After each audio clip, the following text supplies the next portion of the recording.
Hi, good evening. This is KS on physics. Now we want to discuss about which are the important questions in first intermediate, that means junior intermediate. అంటే junior ఇంటర్మీడియట్లో మనకి ఏ lesson నుంచి మనకి long answer questions, ఏ lesson నుంచి short answers, ఏ lesson నుంచి very short answers మనకు ఒకసారి discuss చేద్దాం. అలాగే మనకి అవుట్ ఆఫ్ అవుట్ మార్క్స్ తెచ్చుకోవడానికి ఏ విధంగా ప్రిపేర్ అవ్వాలి, 50% తెచ్చుకోవడానికి ఎలా ప్రిపేర్ అవ్వాలి, కొంతమంది జస్ట్ ఎలా పాస్ అవ్వడానికి కష్టం ఉన్న వాళ్ళు ఏ విధంగా ఈజీగా మార్క్స్ మనకి గెయిన్ చేసుకోవచ్చు అని ఒకసారి అబ్జర్వ్ చేద్దాం. సో దీంట్లో మనకి ఏంటని చేస్తానంటే ఫస్ట్ టోటల్గా 14 లెసన్స్ ఉంటాయి. ఈ 14 లెసన్స్ లో కొన్ని లెసన్స్ నుంచి మాత్రమే మనకి లాంగ్ ఆన్సర్ క్వశ్చన్లు, కొన్ని లెసన్స్ నుంచే షార్ట్ ఆన్సర్ క్వశ్చన్లు, కొన్ని లెసన్ నుంచి వెరీ షార్ట్ ఆన్సర్ క్వశ్చన్స్ ఉంటాయి. దీంట్లో మనకు జాగ్రత్తగా అబ్జర్వ్ చేసినట్టయితే 6th లెసన్ మనకి వర్క్ పవర్ ఎనర్జీ అని ఇస్తాను, అంటే పని శక్తి సామర్థ్యం. ఈ లెసన్ నుంచి మనకి మెయిన్ ఎగ్జామినేషన్ పాయింట్ ఆఫ్ వ్యూలో టోటల్ గా 21 క్వశ్చన్స్ ఉంటాయి. దాంట్లో section a very short answers 1 to 10 ఉంటాయి. సెక్షన్ బి షార్ట్ ఆన్సర్స్ అంటే స్వల్ప సమాధాన ప్రశ్నలు, దాంట్లో 8 క్వశ్చన్స్ ఉంటాయి, 2 చాయిస్ ఉంటాయి. Third one section C long answer questions దీర్ఘ సమాధాన ప్రశ్నలు, దాంట్లో 3 ఉంటాయి, 19, 20, 21 అని చేస్తాను. సో ఆ 19th క్వశ్చన్ మనకి వర్క్ పవర్ ఎనర్జీ అనే లెసన్ నుంచి వస్తుంది, పని శక్తి సామర్థ్యము అనే లెసన్ నుంచి. దీంట్లో మనం అబ్జర్వ్ చేస్తే మనకి 3 క్వశ్చన్స్ ఉండడం జరుగుతుంది. దాంట్లో first question work energy theorem అని చేస్తారు, పని శక్తి సిద్ధాంతం అనేది. ఇది చాలా చిన్న క్వశ్చన్. జనరల్ గా ఇది అడిగినప్పుడు చాలా సార్లు ప్రాబ్లం అనేది బీబీటీ కింద రాలేదు, కనుక ఈ క్వశ్చన్ కే 8 మార్క్స్ అలాట్మెంట్ చేయడం జరిగింది. సో ఇది one of the important question. Second one law of conservation of energy and verify in case of freely falling body అని. అంటే శక్తి నిశ్చత నియమం అంటే ఏంటి, స్వేచ్ఛాపతన వస్తు విషయంలో శక్తి నిశ్చత నియమాన్ని రుజువు చేయడం. సో ఈ క్వశ్చన్ మనకి ఏ అండ్ బి బిట్స్ 2 ఉంటాయి. అందులో బి బిట్ కు కూడా మనకి 2 ప్రాబ్లమ్స్ ఎక్కువగా రిపీట్ అవ్వడం జరుగుతుంది. సో ఈ క్వశ్చన్ కి 6 మార్క్స్ ఉంటాయి, అదేవిధంగా బి బిట్ కి 2 మార్క్స్ ఉంటాయి. కాబట్టి ఇది ఇస్తే మాత్రం ఖచ్చితంగా ఒక 2 మార్క్స్ ప్రాబ్లము నెక్స్ట్ ఈ క్వశ్చన్ అవ్వడం జరుగుతుంది. ఇది కూడా మనకి ఈజీ క్వశ్చన్, కొంచెం ప్రిపేర్ అయితే మనం రాయగలం. ఇక last question collisions 1 dimensional elastic collision అని చేస్తాను. అంటే అభిఘాతాలు అంటే ఏంటి, అభిఘాతాల రకాలు ఏంటి, అభిఘాతం ఏకమితి స్థితిస్థాపన అయితే దాంట్లోనూ వస్తువు చలనాలు ఏ విధంగా ఉంటాయని చేస్తున్నది. ఈ క్వశ్చన్ కూడా మనకి ప్రాబ్లం రావడం అనేది జరగదు, ఓన్లీ ఈ క్వశ్చన్ ఉంటుంది, ఎందుకంటే ఇది ఎక్కువ మ్యాథమెటికల్ పరంగా కాబట్టి ఈ క్వశ్చన్. సో ఈ 3 క్వశ్చన్స్ మనం చదవగలిగినట్టయితే క్వశ్చన్ నెంబర్ 90 మనం ఈజీగా అటెంప్ట్ చేయగలం. ఇక నెక్స్ట్ వన్ ఏంటంటే 20th క్వశ్చన్ ఈ సెక్షన్ లోను, అది మనకి 8th లెసన్ అయిన ఆసిలేషన్స్ అనే దీని నుంచి వస్తుంది, అంటే కంపనాలు అనే లెసన్ నుంచి రావడం జరుగుతుంది. దీంట్లో మనం అబ్జర్వ్ చేస్తే దీనిలాగే దీంట్లో కూడా మనకి 3 క్వశ్చన్స్ ఉండడం జరుగుతాయి. అందులో ఫస్ట్ క్వశ్చన్ ఏంటని చేస్తానంటే సింపుల్ పెండ్యులం అని చేస్తాను. Motion of a simple pendulum ఈ simple harmonic motion and its time period అని. లఘురాత్మక చలనం సరళాత్మక చలనం చూపించి దాన్ని డోర్నాత్మకానికి సమీకరణ ఉత్పాదించడం. దీనికి కూడా మనకి ప్రాబ్లం యాడింగ్ అనేది ఉంటుంది. సో ఈ క్వశ్చన్ 6 మార్క్స్ ఉంటాయి, ప్లస్ బీబీట్ కి 2 మార్క్స్ ఉంటాయి. దాంట్లో ఎక్కువగా అడిగేది సెకండ్ పెంజరం అంటే ఏంటి అని చేస్తాను, next length of the second పెంజరం అంటే ఏంటి అని చేస్తాను. థర్డ్ వన్ హార్ట్ బీట్ సంబంధించిన ప్రాబ్లం ఉంటుంది, ఆ ప్రాబ్లం ఖచ్చితంగా దీనికి 2 మార్క్స్ బీబీట్ కింద రావడం అనేది జరుగుతుంది. నెక్స్ట్ వన్ మనకి రెఫరెన్స్ సర్కిల్ అని ఇస్తాను, అంటే if a particle is moving in a circular path it's foot of the perpendicular shows simple harmonic motion అని చెప్తాను. అంటే ఏదైనా కానీ వృత్తాకార చలనంలో పరిభ్రమిస్తే దాని నుంచి కించిన లంబపాదం సరళాత్మక చలనంలో ఉంటుందని చెప్తాను. దీనికి ఎటువంటి ప్రాబ్లం యాడింగ్ అనేది ఉండదు. సో ఇది మనకి దీంట్లో important question. The last one is PE and KE of simple harmonic oscillator and its total energy levels constant అని. అంటే సరళ హరాత్మక చలనం చేస్తున్న ఏదైనా వస్తువు యొక్క స్థితి శక్తికి గతి శక్తికి సమీకరణ ఉత్పాదించి మొత్తం శక్తి స్థిరము అని చూపించడం. దీన్ని కూడా మనకి ప్రాబ్లం అవ్వడం జరగదు, దానికి ఓన్లీ సింగిల్ గా క్వశ్చన్ ఉంటుంది. సో ఈ 3 క్వశ్చన్స్ లో మనకి ఈ క్వశ్చన్ మాత్రమే ప్రాబ్లం ఉండడం జరుగుతుంది, ఎక్కువ ప్రిఫరబుల్ క్వశ్చన్ ఇది మనకి. సో దీంట్లో చూస్తే ఒక్కొక్కసారి దీంట్లో ఉన్న ఈ మ్యాథమెటికల్ పార్ట్ ఎక్కువ ఉన్న ఈ క్వశ్చన్, అదేవిధంగా మ్యాథమెటికల్ పార్ట్ ఎక్కువ ఉన్న ఈ క్వశ్చన్ రిపీట్ అవ్వడం అనేది జరిగింది 1 or 2 సెంటర్స్ లో. కాబట్టి 6 క్వశ్చన్స్ మీరు పర్ఫెక్ట్ గా చదివితే ఖచ్చితంగా 2 లాంగ్ ఆన్సర్ క్వశ్చన్ మీరు అటెంప్ట్ చేయగలరు.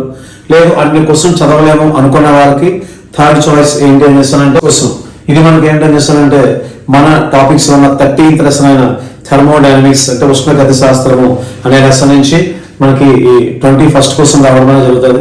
దీంట్లో మనకి మోస్ట్ ఇంపార్టెంట్ క్వశ్చన్ ఏంటని చేస్తానంటే కార్నర్ సైకిల్ అండ్ ఎఫిషియన్సీ అని చేస్తాను. జనరల్ గా ఈ క్వశ్చన్ అడిగితే ఎక్కువ ఎప్పుడు 1 or 2 times ప్రాబ్లం అడిగారు, కానీ లేకపోతే ఏబిటీ ఉంటుంది 8 marks కూడా. లేదు అంటే హీట్ ఇంజిన్ రిఫ్రిజిరేటర్ అని చేస్తాను. దీంట్లో హీట్ ఇంజిన్ సంబంధించి మనకి ఒక 3 marks, రిఫ్రిజిరేటర్ సంబంధించి ఒక 3 marks ఉంటాయి. దీనిలో కానీ మనకి రివర్సిబుల్ ఇర్రివర్సిబుల్ ప్రాసెస్ అని చెప్తాను. లేదు సెకండ్ లా ఆఫ్ థర్మోడైనమిక్స్ దాకా 2 statements ఉంటాయి, వాటి మనకి 2 marks అలాట్ చేయడం జరుగుతుంది. కాబట్టి ఇందులో మనకి అవుట్ ఆఫ్ అవుట్ తెచ్చుకుందాం అనుకున్న వాళ్ళు 3 + 3 + 2 అంటే టోటల్ గా మనకి 8 questions చదవగలిగినట్టయితే ఖచ్చితంగా 1 to 21 questions అటెంప్ట్ చేయగలం. ఖచ్చితంగా అవుట్ ఆఫ్ అవుట్ మనం తెచ్చుకోవడానికి అవకాశం ఉంటుంది. లేదు అనుకున్న వాళ్ళు ఎనీ 3 అంటే ఈ 19, 20 క్వశ్చన్లను ఏమైనా 3 చదివి మనం తీసుకున్న 21st క్వశ్చన్ ఈ 2 చదవగలిగినట్టయితే ఖచ్చితంగా మనం అనుకున్నట్టుగా ఆ 2 లాంగ్ ఆన్సర్ క్వశ్చన్స్ అటెంప్ట్ చేయగలం. ఓకేనా? సో ఇవన్నీ కూడా మనకి లాంగ్ ఆన్సర్ క్వశ్చన్స్ ఇంపార్టెంట్ అంటే 19, 20, 21. నెక్స్ట్ వన్ ఏంటంటే షార్ట్ ఆన్సర్ క్వశ్చన్, స్వల్ప సమాధాన ప్రశ్నలు. ఈ స్వల్ప సమాధాన ప్రశ్నలు అనేవి మనకి ఈ 8 lessons నుంచి రావడమే జరుగుతాయి. దాంట్లో మనం ఫస్ట్ రోజు చూసినట్టయితే మోషన్ అనే స్ట్రైట్ లైన్ అని చెప్తాను, అంటే ఏకరీతి మార్గంలో లేదా సరళాకార మార్గంలో చలిస్తున్న వస్తువు యొక్క చలనం అని. ఈ రసం నుంచి ఒక షార్ట్ ఆన్సర్ వస్తుంది. అదేవిధంగా మోషన్ అనే ప్లేన్ అంటే ఏదైనా తలంలో వస్తువు యొక్క చలనం అని చేస్తుంది. ఈ రసం మనకి మోస్ట్ ఇంపార్టెంట్. దీంట్లో క్వశ్చన్స్ కూడా ఎక్కువగానే ఉంటాయి మనకి. లాస్ ఆఫ్ మోషన్, దీంట్లో మనకు ఉండేవి ఓన్లీ 4 questions మాత్రమే. కాబట్టి ఇది మనకి most preferable lesson to gain maximum marks. ఓకేనా? ఈ లెసన్ నుంచి నెక్స్ట్ వన్ ఏంటంటే system of particles and rotatory motion చేస్తాను. ఈ లెసన్ లో మనకున్న ఎస్సెట్ ఏంటంటే ఉన్నవి 7 షార్ట్ ఆన్సర్ క్వశ్చన్స్ ఉంటాయి.